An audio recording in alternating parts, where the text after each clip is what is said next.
Ya, shalom saudara, buat siap kita yang sudah bergabung di acara Mesbah Doa malam hari ini. Saya percaya kita semua dalam keadaan baik, luar biasa karena penyertaan Tuhan yang luar biasa. Dia tidak pernah meninggalkan orang-orang yang setia, yang terus mencari Dia dalam segala keadaan. Apapun masalah yang sedang kita hadapi, biarlah kita tidak akan pernah meninggalkan Tuhan, tidak akan pernah tinggal hadiratnya. Kita mau terus mencari Tuhan karena saya percaya saudara, orang-orang yang sungguh-sungguh mencari Tuhan tidak akan dikecewakan. Ya, saya mau menyapa buat semua kita yang sudah bergabung, ya, yang dari Indonesia, dari Sabang sampai Merauke, Shalom. Saya percaya saudara tetap ada dalam perlindungan Tuhan yang sempurna. Juga buat yang ada di luar negeri, di semua benua, Shalom juga. Ya, saya percaya juga Tuhan kita, Tuhan yang senantiasa memberikan kekuatan. Ya, saudara, terima kasih buat semua kesaksian demi kesaksian yang sudah masuk di acara Mesbah Doa. Ya, dan saya percaya ini akan membuat kita semua semakin dikuatkan. Saya mau bacain satu kesaksian. Maaf, seringkali kesaksian yang saya bacakan tidak saya sertakan nama karena itu berdasarkan permintaan dari orangnya, karena kesaksiannya terlalu pribadi ya, tetapi ini adalah kasih Tuhan. Ya, shalom Bu Debi. Saya mau bersaksi Bu. 2 tahun yang lalu saya ditinggalkan suami saya. Ya, suami saya dipanggil oleh Tuhan. Ya, saya sempat depresi berat karena saya kehilangan orang yang sangat berarti buat hidup saya di dunia, ya. Kayak mau hancur dan merasa bersalah. Saya sempat waktu itu mau bunuh diri. Ya, jujur Bu, saya juga pernah berdoa supaya Tuhan sendiri yang mengubah suami saya dengan cara apapun. Tapi ternyata Tuhan panggil suami saya. Setelah suami saya meninggal, saya baru tahu, ya, ternyata suami saya punya banyak hutang sampai mencapai 7,5 miliar. Usaha kami akhirnya bangkrut, semua terjual untuk bayar hutang, itu pun masih kurang. Saya juga baru tahu setelah suami saya meninggal, ternyata suami saya mengkhianati saya dengan wanita lain. Saya benar-benar terpukul Bu, apapun yang dia mau saya turuti, sampai saya ini seperti orang bodoh ketika ya menuruti dia. Tapi balasannya buat saya ternyata ketika suaminya meninggal baru terbongkar semuanya, perselingkuhannya, bahkan hutang-hutangnya. Saya begitu sakit hati dan benar-benar kecewa. Tapi puji Tuhan, setelah saya menemukan channel Debbie Bashir, saya mulai menonton khotbah-khotbah ibu. Akhirnya saya disadarkan oleh firman Tuhan, dan dari situ saya mulai belajar ikhlas. Walau selama 2 tahun ini saya selalu hidup dengan dendam, kecewa dan sakit hati, ya. Tapi saya ikuti Mesbah Doa setiap malam, ya. Saya jadi kuat dan ikhlas untuk terus bertumbuh, dan akhirnya firman Tuhan menghancurkan semua kekerasan di hati, bahkan sampah-sampah di hati saya dibersihkan. Sekarang saya menjalani hidup dengan penuh sukacita, walau berkekurangan, tetapi saya merasa lebih berbahagia.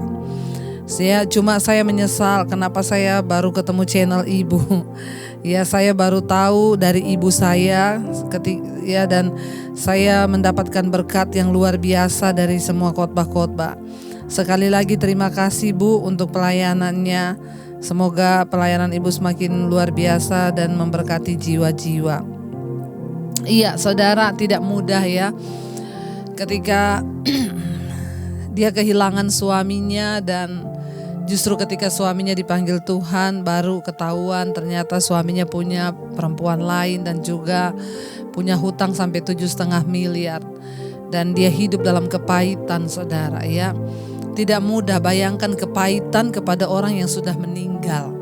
Kecewa, sedih, sakit hati bercampur aduk.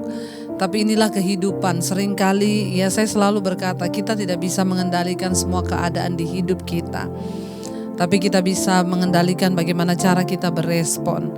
Ya, saudara bisa bayangkan ketika dia belum mendengar firman Tuhan, dia hidup dalam kepahitan. Ya, selama 2 tahun kepahitan kepada suami yang sudah meninggal, dan itu tidak gampang. Ya, saya yakin kalau dia tidak mau ambil keputusan untuk bertobat, maka dia juga akan tersiksa sendiri dengan kepahitan dan sakit hati itu. Tapi Tuhan itu baik, ya. Saudara, hari ini lepaskan semua kepahitan yang bisa menjadi sampah. Ya, puji Tuhan, Bu, tetap kuat. Ya, dia berkata, saya menemukan sekarang kebahagiaan walaupun tidak dalam kemewahan, ya dalam kesederhanaan hidup, tetapi saya merasakan arti kebahagiaan yang sesungguhnya. Puji Tuhan. Kita ini bisa berbahagia bukan waktu kita peroleh kekayaan, tapi kita berbahagia ketika tinggal dalam kebenaran firman Tuhan. Dan kita percaya tidak ada yang terlambat, tidak ada yang terlalu cepat. Semua itu Tuhan yang mengatur waktu. Saya juga mau mengucapkan, ya, turut berduka cita. Kemarin saya menerima WA, ada seorang ibu yang anaknya dipanggil Tuhan karena kecelakaan. Ya, inilah kehidupan, kita tidak pernah bisa mengendalikan apapun, tapi percayalah waktu Tuhan itu yang terbaik. Ya, kalau anak ibu dipanggil Tuhan atau siapapun, itu sudah waktunya Tuhan dan kita harus berusaha untuk menerima. Kitalah yang harus menyesuaikan diri dengan Tuhan, bahkan dengan waktunya. Kalau ada di antara saudara yang mungkin hari-hari ini belum dijawab persoalan pergumulannya, mari terus percaya. Kita mau terus berkata bahwa kami percaya Tuhan, waktu Tuhan itu yang terbaik buat hidup kami. Terima kasih Bapa, kami bersyukur atas setiap yang terjadi di hidup ini. Kami tahu Tuhan pegang kendali dan Tuhan turut bekerja mendatangkan kebaikan tepat pada waktu Tuhan. Terima kasih Bapa, ini hidup kami bawa pujian penyembahan kami malam hari ini kepada Tuhan. Terima kasih Bapa, ini pujian penyembahan kami kepadamu. Seperti pelangi sehabis hujan, itulah janji setiamu Tuhan. Di balik dukaku telah menanti harta yang tak ternilai dan abadi. Seperti pelangi sehabis hujan, itulah janji setiamu Tuhan. Di balik dukaku telah menanti harta yang tak ternilai dan abadi. Seperti pelangi sehabis hujan, itulah janji setiamu Tuhan. Di balik dukaku telah menanti harta yang tak ternilai dan seperti pelangi sehabis hujan, itulah janji setiamu Tuhan. Di balik dukaku telah menanti harta yang tak ternilai dan seperti pelangi sehabis hujan, itulah janji setiamu Tuhan. Di balik dukaku telah menanti harta yang tak ternilai dan abadi. Seperti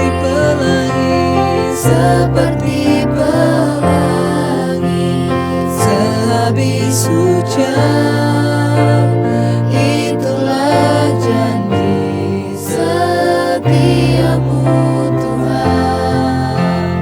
Di balik dukaku telah menanti harta yang tak ternilai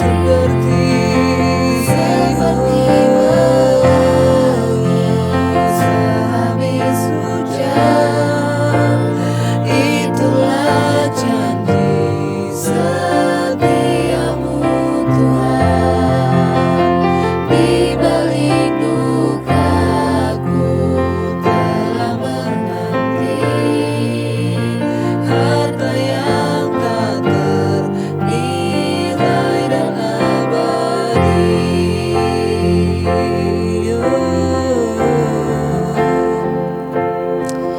Kami bersyukur harta yang abadi ada padamu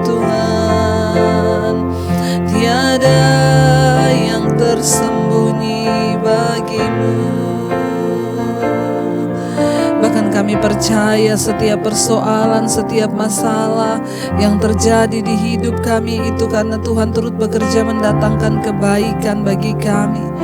Seperti pelangi sehabis hujan Tuhan, kami akan melihat janji-janji Tuhan digenapi atas hidup kami, bahwa kami terus setia kepadamu, bahwa kami terus berharap hanya kepadamu Bapa, bahwa kami untuk terus percaya kepadamu Tuhan. Oh, seperti pelangi sehabis hujan, itulah janji setiamu Tuhan. Di balik dukaku telah menanti harta yang tak ternilai dan abadi. Seperti pelangi, oh, sehabis hujan, itulah janji setiamu Tuhan. Di balik dukaku telah menanti harta yang tak ternilai dan abadi.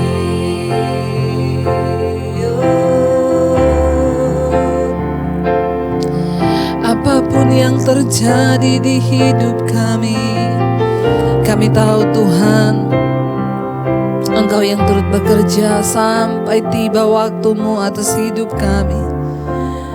Engkau menyatakan semua yang terbaik bagi kami Tuhan pada waktu Tuhan. Karena itu saudara, mari setiap kita hari ini mau tetap percaya bahwa waktu Tuhan itu yang terbaik bagi kita, bahwa Tuhan bekerja sesuai dengan waktunya di hidup kita. Dia Tuhan yang terus melakukan yang terbaik. Biar kita, bagian kita adalah percaya. Mungkin hari ini kita mengalami sesuatu yang berat, percayalah pada waktu Tuhan kita akan melihat dan mengerti bahwa semua yang Tuhan izinkan terjadi itu untuk mendatangkan kebaikan di hidup kita. Mari kita mau terus percaya bahwa waktu Tuhan itu yang terbaik buat hidup kita, saudara. Waktu Tuhan pasti yang terbaik, walau kadang tak mudah dimengerti. Lewati cobaan, ku tetap percaya waktu Tuhan pasti yang waktu Tuhan pasti yang terbaik. Ya, walau kadang tak mudah Tuhan untuk kami mengerti. Yes, melewati segala persoalan dan pencobaan, kami mau tetap percaya Tuhan, amin, bahwa waktumu itu yang terbaik di hidup kami. Waktu Tuhan pasti yang terbaik, walau kadang tak mudah dimengerti. Lewati cobaan, ku tetap percaya waktu Tuhan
Kami percaya kuasa-Mu besar. Ajar kami terus bertahan di dalam iman kami Tuhan, menunggu waktu-Mu Bapa. Sekalipun doa-doa kami belum dijawab, sekalipun persoalan kami belum melihat ada jalan keluar, kami mau tetap percaya bertahan di dalam Engkau, dalam kekuatan kuasa-Mu Tuhan. Karena kami percaya kami punya Tuhan yang besar di hidup ini, Tuhan yang selalu turut bekerja mendatangkan kebaikan bagi hidup kami. Terima kasih Bapa buat semua anugerah kebesaran Tuhan dalam hidup kami. Biar hari-hari ini kami mau terus berkata, kami percaya dengan iman, kami punya Tuhan yang hebat, kami punya Tuhan yang besar, Tuhan yang luar biasa, yang selalu bekerja di hidup kami. Ku punya Tuhan yang besar, yang telah berjanji dan sanggup menggenapi imanku, bersepakat percaya kuasa-Nya. Ku terima sekarang kemenangan dari kami punya Tuhan yang besar. Haleluya. Yang berjanji dan sanggup menggenapi imanku, bersepakat percaya kuasa-Nya. Ku terima sekarang kemenangan dan kami punya Tuhan yang besar, yang telah berjanji dan sanggup menggenapi imanku, bersepakat percaya kuasa-Nya. Ku terima sekarang kemenangan dari aku punya Tuhan yang besar, yang telah berjanji dan sanggup menggenapi imanku, bersepakat percaya kuasa-Nya. Ku terima sekarang kemenangan dan lebih lagi saudara, mari dengan iman katakan, kami punya Tuhan yang besar. Yes, Tuhan yang sanggup, yang telah berjanji dan akan menggenapi semua janji-janji-Mu dalam hidup kami. Terima kasih Bapa, kami percaya Tuhan. Amin. Yes Lord Jesus. Ku terima sekarang kemenangan dan lebih lagi aku punya Tuhan yang besar, yang telah berjanji dan sanggup menggenapi imanku,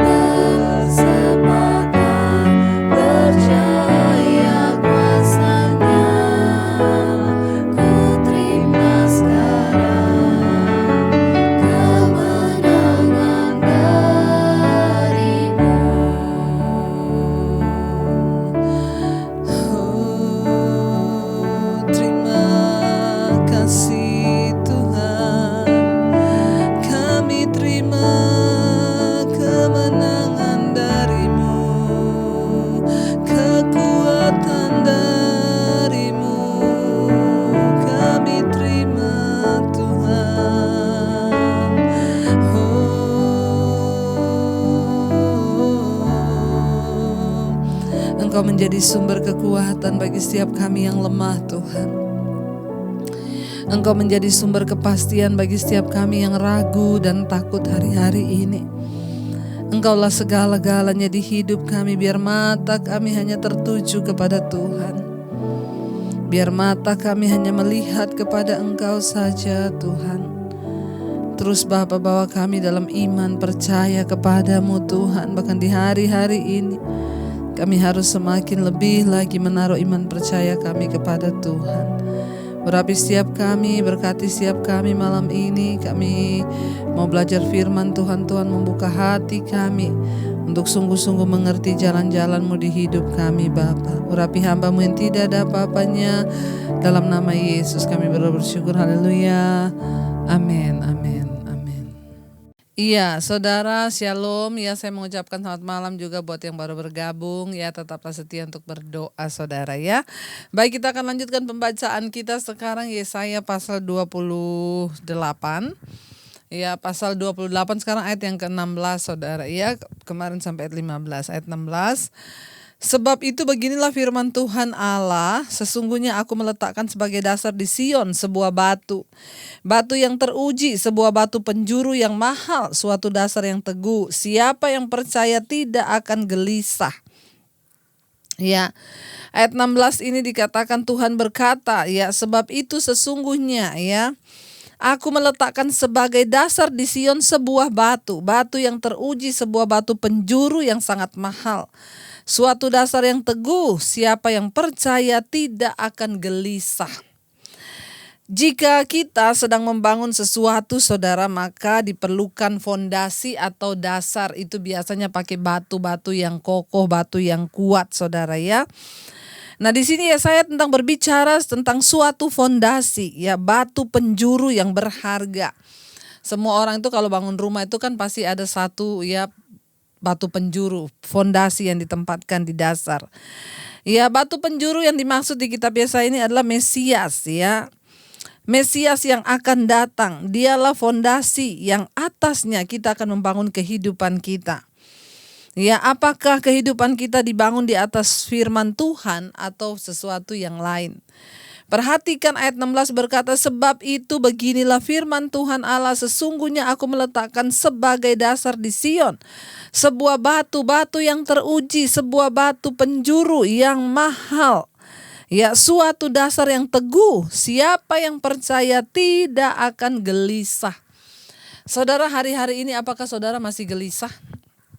Ya, banyak hal yang dapat membuat kita gelisah hari-hari ini. Saya banyak menerima WA, semua masalah demi masalah yang datang.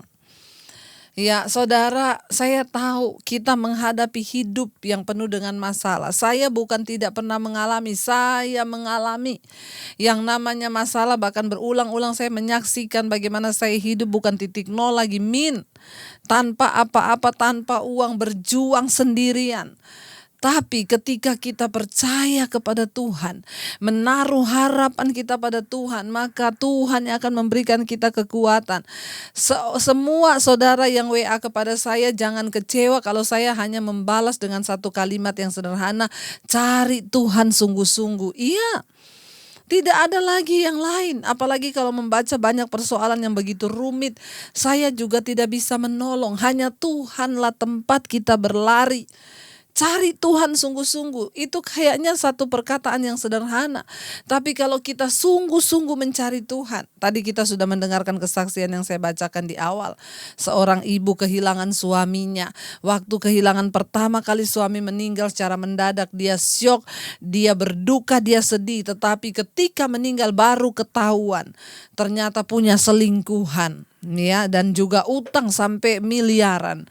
Yang tadinya sedih berubah menjadi benci dan kepahitan. Ya, dan saudara bisa bayangkan saudara. Ya, siapa yang bisa memulihkan hati yang begitu? Apakah ada pendeta yang bisa menghibur dia lalu mendoakan dia? Enggak, hanya firman. Ya, ketika dia mendengarkan khotbah-khotbah, ya dia berkata, bahkan dia bilang, saya menyesal menemukan channel ini terlambat. Tidak ada kata terlambat. Tuhan itu selalu bekerja tepat pada waktunya. Waktu Tuhan itu yang terbaik. Ya, lalu ketika dia membuka hati, bahkan ibu ini nggak pernah telepon saya loh. Ternyata dia sudah lama mendapatkan channel saya. Ya, dia nggak pernah menelpon saya, Bu, doakan dong saya kepahitan. Makanya saya selalu berkata, saudara, jangan telepon pendeta ketika engkau kepahitan. Ya, mari datang cari Tuhan sungguh-sungguh. Ya, seperti kesaksian ibu ini. Dia mencari Tuhan setiap hari, mendengarkan khotbah-khotbah, mengikuti mesbah doa. Dan apa yang dia lakukan sekarang, dia bersaksi, dia bilang apa? Sekarang saya sudah melepaskan kepahitan, kekecewaan. Selama 2 tahun saya di penjara oleh rasa kecewa dan pahit hati kepada suami yang sudah meninggal. Ya, untuk apa kita menyimpan yang seperti itu, saudara? Tidak ada satu manusia pun. Orang tuh kalau kepahitan akhirnya hidupnya pahit, semua pahit, hati gelisah, enggak damai, lalu datang semua penyakit. Jangan, saudara, ya. Saya bersyukur saya hanya tinggal menerima kesaksian dia sudah dipulihkan. Ya, selama ternyata dia mendengarkan firman dan khotbah-khotbah saya, dia mengalami ya satu masa penyembuhan. Tapi dia tahu tuh, saudara, dia tidak mencari saya, tapi dia mencari Tuhan. Makanya selalu saya menasehati kepada saudara yang gelisah, yang adalah masalah, cari Tuhan. Ya, cari Tuhan sungguh-sungguh. Kerinduan saya adalah saudara berjumpa dengan Tuhan secara pribadi. Ya, tidak ada titipan doa kepada pendeta, datang sendiri, hampiri Tuhan, cari Tuhan. Kenapa? Ayat ini berkata, sebab itu beginilah firman Tuhan Allah, sesungguhnya aku meletakkan dasar di Sion, sebuah batu, ya batu yang teruji, sebuah batu penjuru yang mahal, suatu dasar yang teguh, siapa yang percaya tidak akan gelisah. Bahkan semua ketakutan kita, kekhawatiran kita hilang lenyap ketika kita dekat dengan Tuhan. Ya, saya banyak menerima kesaksian orang-orang yang dulu hidup dalam ketakutan, sekarang mulai percaya dan banyak memuji menyembah Tuhan. Saudara, ya tidak ada satupun yang bisa memulihkan kita. Tuhan sudah meletakkan batu penjuru, yaitu Yesus Kristus dalam hidup kita. Datang pada Dia.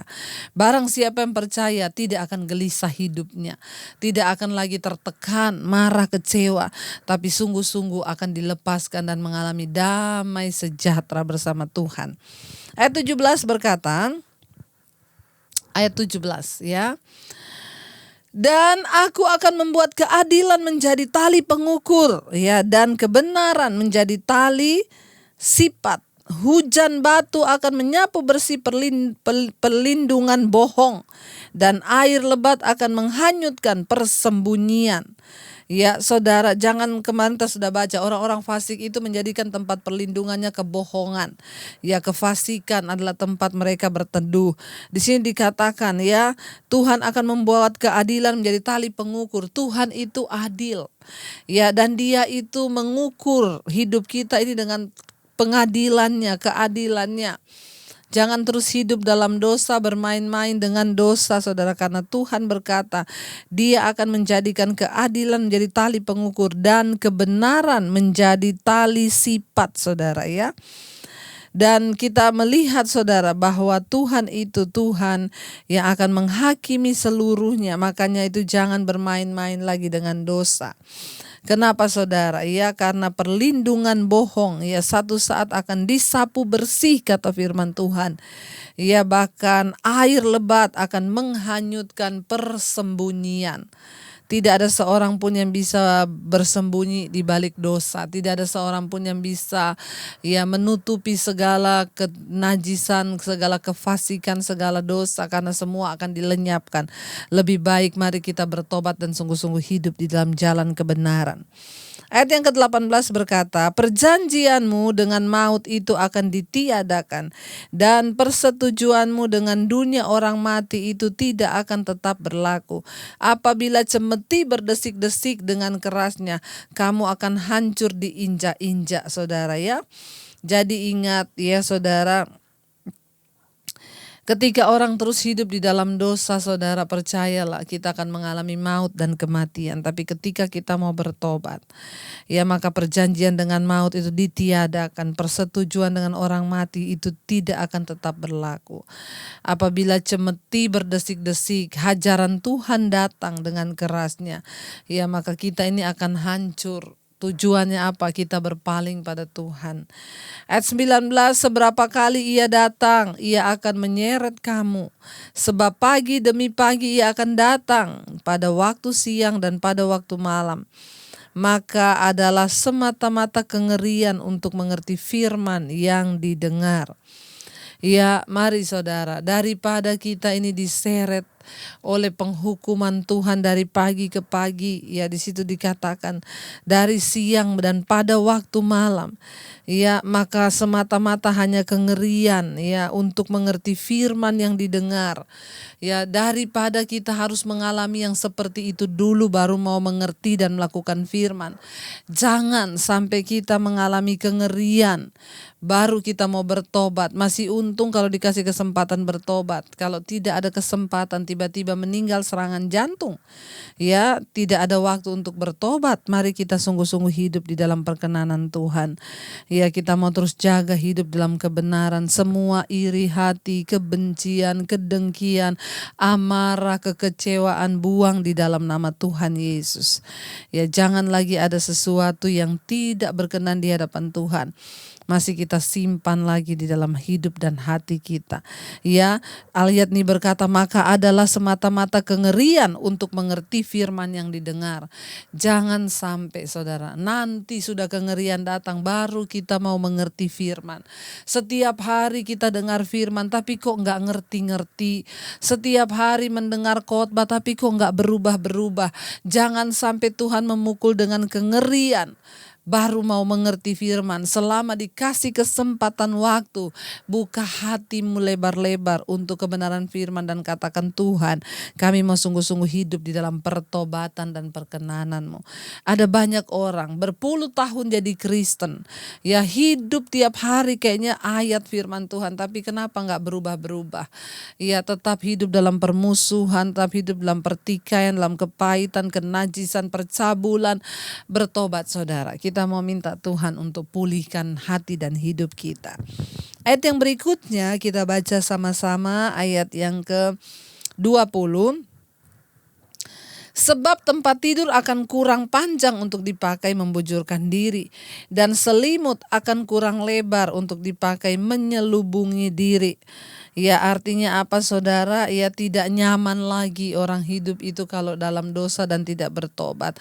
Apalagi ketika datang penghukuman Tuhan, maka tidak bisa tidur kalau malam. Ya bukan karena kurang empuk tempat tidurnya, tapi akan terasa kurang aja. Ini bicara tentang ketidaknyamanan. Orang kalau hidup dalam kepahitan, kekecewaan, hidup dalam dosa, itu pasti saudara nggak nyaman hidupnya. Saya yakin orang yang menyimpan dosa, perselingkuhan, kenajisan itu tidak damai sejahtera. Saudara yang hidup dalam amarah, kebencian, itu juga hidupmu nggak bakalan damai. Jadi daripada saudara terasa tempat tidurnya kurang panjang, selimut tidak lagi sudah kurang lebar untuk menyelubungi diri, itu kan bicara tentang aduh nggak nyaman ya. Kalau tidur itu tempat tidurnya kurang panjang, lalu kita kedinginan mau selimutan udah nggak cukup selimutnya, itu kan satu keadaan yang aduh ya apa ya, benar-benar nggak nyaman dan bikin hati tuh nggak enak saudara ya. Jadi mari kita bertobat sebelum semua itu terjadi. Sebab Tuhan, ayat 21. Ya ayat 21 berkata, sebab Tuhan akan bangkit seperti di gunung Perasim. Ia akan mengamuk seperti di lembah dekat Gibeon untuk melakukan perbuatannya ganjil, perbuatannya itu, dan untuk mengerjakan pekerjaannya ajaib, pekerjaannya itu. Allah berperang di pihak Yosua dalam pertempuran di Gibeon dan di pihak Daud di gunung Perasim. Tetapi di sini Allah akan berperang melawan Israel umatnya sendiri di tempat-tempat yang sama tersebut. Saudara, kenapa ayat ini berkata? Ya di sini dikatakan sebab Tuhan akan bangkit seperti di gunung Perasim. Ia akan mengamuk seperti di lembah dekat Gibeon untuk melakukan perbuatannya ganjil, perbuatannya itu, untuk mengerjakan pekerjaannya ajaib, pekerjaannya itu. Kenapa diingatkan tentang Perasim dan Gibeon? Bahkan kenapa di sini dikatakan ganjil perbuatan Tuhan di sana? Ternyata ketika masa peperangan Yosua dalam pertempuran di Gibeon, itu ada di dalam Yosua 10 saudara ayat 1-14. Dan juga di pihak ketika Daud melaksanakan pertempuran di gunung Perasim, ya, dalam 2 Samuel 5, di sana Saudara bisa lihat. Di situ Allah hadir untuk berperang, tetapi Tuhan tidak berperang melawan musuh-musuh umatnya. Sebaliknya, Tuhan berperang melawan umatnya sendiri, yaitu Israel. Ya, kenapa ini menjadi sebuah peringatan? Jangan sampai dikatakan di situ. Ya, engkau melihat lagi perbuatan Tuhan seperti di Gibeon dan juga di Perasim. Ya, perbuatan Tuhan yang ganjil. Kenapa dikatakan ganjil? Tuhan akhirnya berpihak kepada musuh Israel, berbalik menyerang Israel, umatnya sendiri. Kenapa?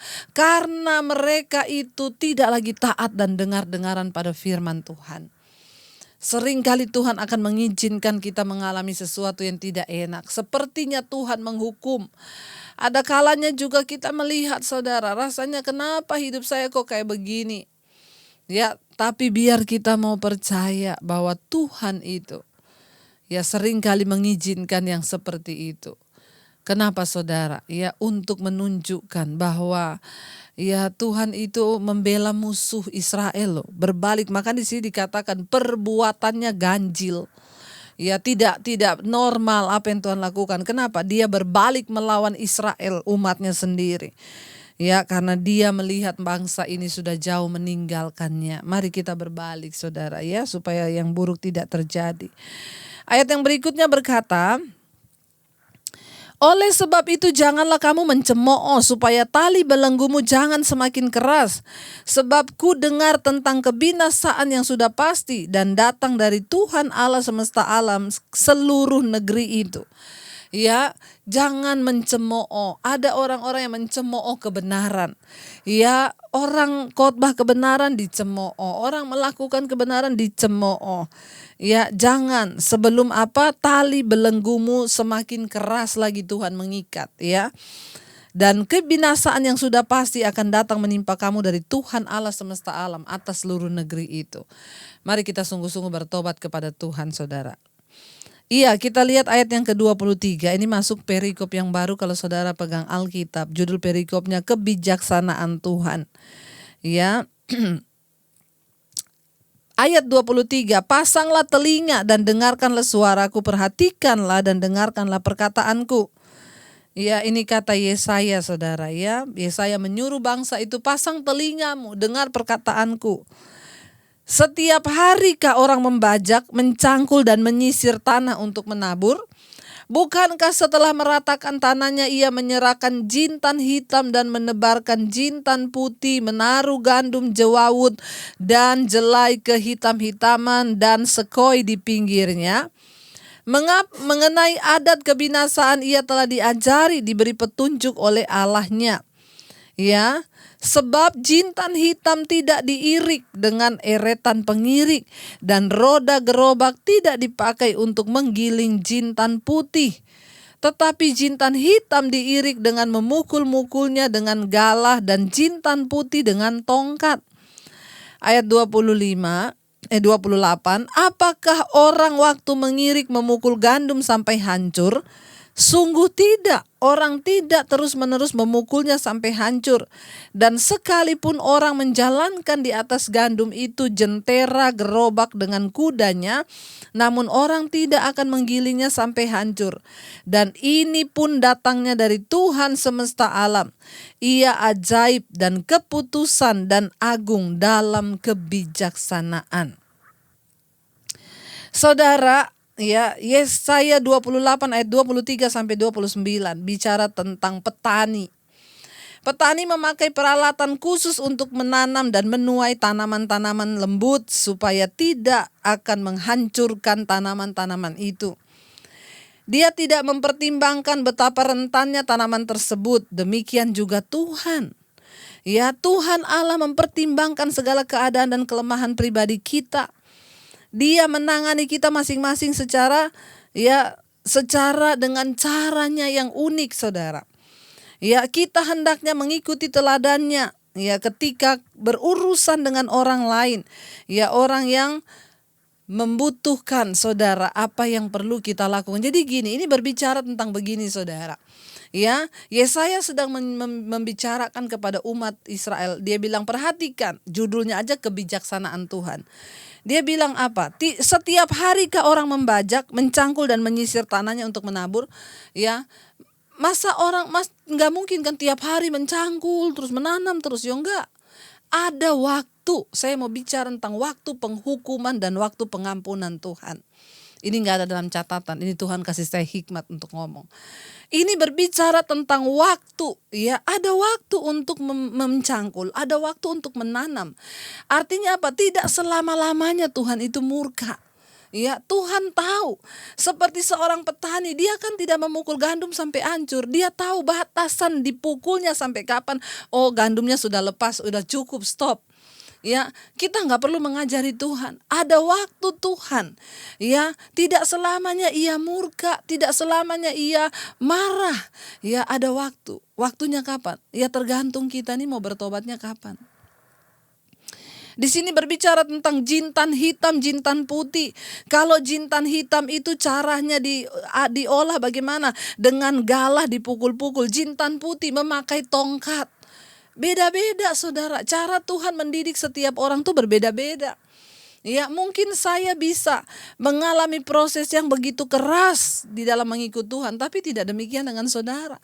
Kita semua punya takarannya masing-masing dan Tuhanlah yang tahu untuk memperlakukan umatnya itu seperti apa. Tapi satu tujuan Tuhan dalam mendidik kita. Kenapa kita diizinkan dipukul, dihajar, disesat? Cuma satu, supaya engkau bertobat. Ya, ingat, kita tidak perlu mengajari Tuhan. Dia yang tahu cara bagaimana mendidik dan menyesah kita. Ya, saya menerima banyak konseling dari orang-orang ya yang merasa bahwa Tuhan itu menegur mereka dengan cara dia masing-masing, saudara. Kalau hari ini engkau mendengarkan firman ini, ada teguran, mari bertobat. Ya, Tuhan tahu batasan sampai di mana. Ya, jangan sampai kita dipukul semakin keras tapi kita nggak tobat-tobat. Mari, tergantung dari sikap hati kita dan respon kita. Seperti itu jugalah Tuhan akan membentuk hidup kita. Mari kita datang pada Tuhan saat ini, saudara. Kita mau menaikkan pujian. Kita percaya bahwa kita punya Tuhan yang besar, Tuhan yang sanggup melakukan segala perkara dalam hidup kita. Tuhan yang sanggup menggenapi, ya, bahkan kalau hari-hari ini kita sedang diproses Tuhan, ya, sedang diizinkan ada pukulan, ya, saya yakin itu adalah proses untuk mendatangkan kebaikan buat hidup kita. Biar kita mau berkata, kami percaya kami punya Tuhan yang besar yang sanggup melakukan segala hal dalam hidup kami. Aku punya Tuhan yang besar, yang telah berjanji dan sanggup menggenapi imanku, bersepakat percaya kuasa-Nya. Ku terima sekarang kemenangan dan kami punya Tuhan yang besar, yang telah berjanji dan sanggup menggenapi imanku, bersepakat percaya kuasa-Nya. Ku terima sekarang kemenangan dari-Mu. Terima kasih Bapa, kami percaya Engkau Tuhan yang besar, Engkau yang sudah mengajari kami dengan firman-Mu Tuhan, dan tidak ada satu pun dari firman-Mu Tuhan yang berbuat jahat atas hidup kami, tapi Engkau akan menggenapi. Biarlah firman Tuhan yang kami dengar sekalipun keras itu membawa didikan bagi hidup kami, supaya kami tidak terlambat untuk sungguh-sungguh datang pada Tuhan, menyerahkan hidup dan bertobat. Kami tidak ingin seperti bangsa Israel yang terus memberontak menolak terhadap Tuhan sehingga hidup mereka terkutuk Bapa. Kami mau menjadi orang-orang yang terus menyerahkan hidup kami di tangan Tuhan, menjadi anak-anak yang penurut kepada Tuhan. Kami mau mengejar kekudusan, kami mau hidup dalam perkenanan-Mu Bapa. Tuntun langkah hidup kami, betapa kami masih jauh Tuhan.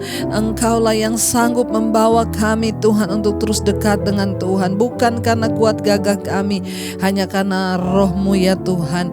Bapa, berkati setiap keluarga demi keluarga yang terus berdoa di hadapan Tuhan. Biar ada suami-suami yang menjadi imam, dijauhkan dari segala kenajisan, percabulan, perselingkuhan atau apapun juga. Berkati para suami menjadi imam, istri menjadi penolong. Biar Engkau selamatkan keluarga rumah tangga kami, Bapa, anak-anak kami tumbuh menjadi anak yang takut akan Tuhan, senantiasa hidup di dalam perkenanan-Mu Bapa. Tutup bungkus kami dengan kuat kuasa darah-Mu, jagai langkah hidup kami Tuhan tetap di dalam Engkau, di dalam kekudusan-Mu ya Bapa. Anak-anak kami tumbuh jadi anak-anak yang takut akan Tuhan, diberkati dalam studi kuliah mereka, masa depan mereka, bahkan jodoh mereka yang terbaik. Yang mencari pekerjaan, Tuhan berikan pekerjaan yang terbaik. Kami percaya keluarga kami menjadi keluarga yang diberkati dan diperkenan Tuhan. Bapa, berkati setiap mereka yang rindu memiliki keturunan, biarlah Engkau berikan anak keturunan ilahi. Mereka boleh Tuhan merasakan campur tangan Tuhan. Setiap kemandulan kami patahkan, hancurkan dalam nama Yesus. Kandungan dibukakan dan anak keturunan ilahi akan dilahirkan, anak-anak yang menggenapi rencana Tuhan. Berkati Bapa untuk setiap orang tua kami di masa tua mereka, berikan kesehatan, kekuatan, segala sakit penyakit Tuhan jauhkan, bahkan ada damai sejahtera sukacita di hati mereka untuk terus mencari Tuhan. Bapa, bahkan kami berdoa berkati Tuhan setiap keluarga kami yang terbaring sakit. Bapa, apapun sakit yang mereka alami Tuhan, Engkau yang menopang mereka, bahkan berikan kekuatan, dijauhkan dari segala sungut, tapi sungguh-sungguh mereka boleh mencari Engkau dan bersyukur, dan Tuhan berbicara, menyatakan kehendak-Mu di atas tempat tidur mereka, pembaringan mereka. Mereka boleh terus berharap kepada Tuhan. Sembuhkan yang sakit Bapa, datanglah kerajaan-Mu, jadilah kehendak-Mu. Bahkan kami juga berdoa Tuhan untuk setiap mereka yang ingin keluar dari ikatan-ikatan dosa, kenajisan, percabulan, hawa nafsu, amarah, kebencian, dendam, kepahitan, kekecewaan, ketakutan Tuhan, bahkan kecemasan, bahkan yang terikat dengan homoseksual, lesbian, kenajisan, percabulan.